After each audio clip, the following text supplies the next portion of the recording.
Code provided by Popagenda. Bravery Network Online is a turn-based battle game in early access for PC, which is why this is an impression rather than a review video.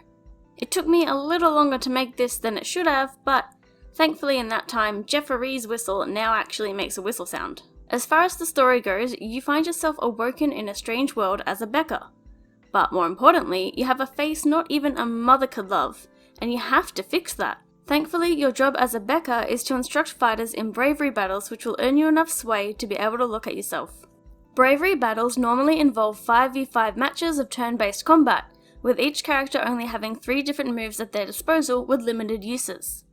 There are 3 types of attack: physical, fire, which is digital, and emotional. Each fighter has an attack and defense stat for these, so you'll know what moves are best for them to use and who not to pit them against. Tricks can also be employed, such as inviting your opponent to lunch, which will make them hungry, and increase the amount of damage dealt per turn. Different feelings can be inflicted on characters through other means, but they're all quite interesting.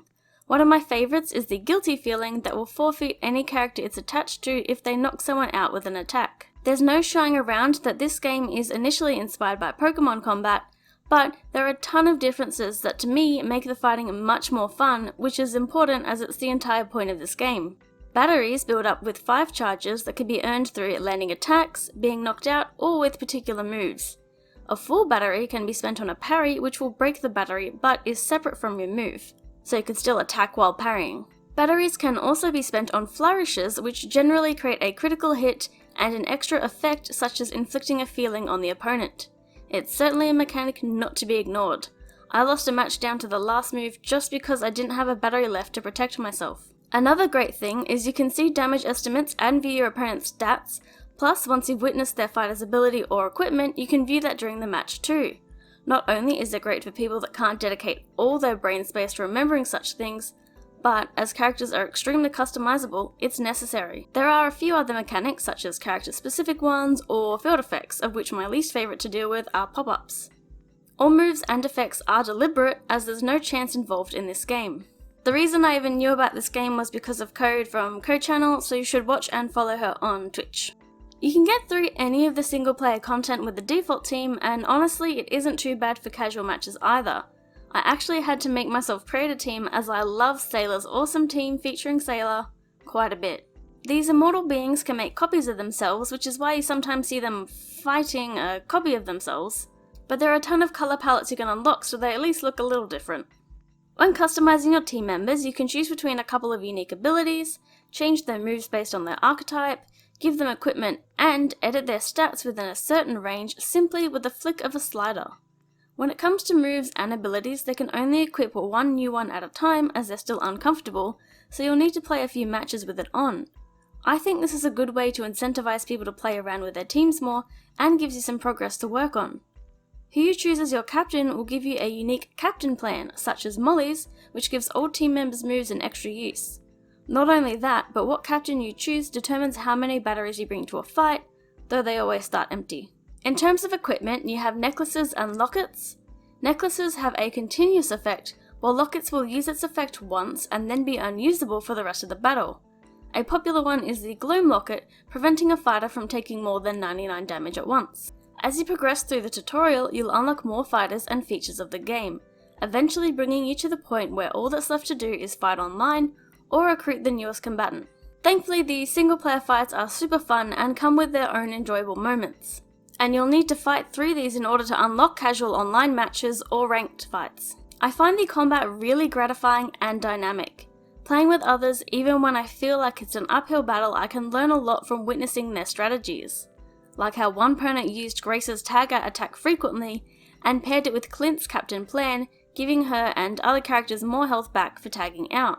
I've had plenty of fights that felt tough, but I managed to hold fast, and sometimes either won just because of one play, or I knew exactly what it did that cost me that match. Clawing your way back just feels so good. Really, it starts coming down to mind games, which is much like fighting games, and I mean, technically this is one. Occasionally, my team makeup might just be so poor I could see no win against an opponent, but you can concede so you don't have to waste time slowly dying, and there is a turn limit so you don't get stalled much either. I love the writing in this game, and I don't want to spoil too much of it, but I think it's quite funny, and especially enjoyed the names of some of the colour palettes. The art style has a very mixed appeal to me, which is more to do with some of the characters' outfits than anything, though it's quite distinct and colourful, and I really like the background art. I absolutely love the soundtrack, especially the high energy battle music, and I hope that there'll be more in the future. Now, as I didn't get around to asking some basic questions about things I might not have even got an answer to anyway, I'm going to state things I hope the game might have in the future when it leaves early access, with absolutely no basis of expectation as to whether these things might actually happen. Mainly, I desire more single player content outside of the initial recruiting and unlocking online modes, as those fights are super fun and can have awesome gimmicks. But once you've done that, the only con we've got left to fight is Radney or mirror matches. I do know the game is online focused, but I think having a Pokemon Stadium like mode where you've got a variety or tournament of com teams to fight through would be great, especially if they were more difficult than the character recruiting battles. It itself is actually online only, and while it's kind of in its title, it is nice to be able to play games when your Wi-Fi is down, or for any potential console ports in the far distant future. But for all I know, it might not even be possible for this game. And well, honestly, that's it. I think Bravery Network Online is pretty great, and more people should be playing it. Even as it is now, it's very fun to play, and so long as you're on it around the right time, you'll get a lot out of it. Plus, there are frequent updates with major ones bringing new characters, and there are regular tournaments. But I know some people don't like to buy things in early access, so if this appeals to you, make sure to wishlist it so you can keep it in mind. And now I can change my Steam username back. Bye! You cannot nothing.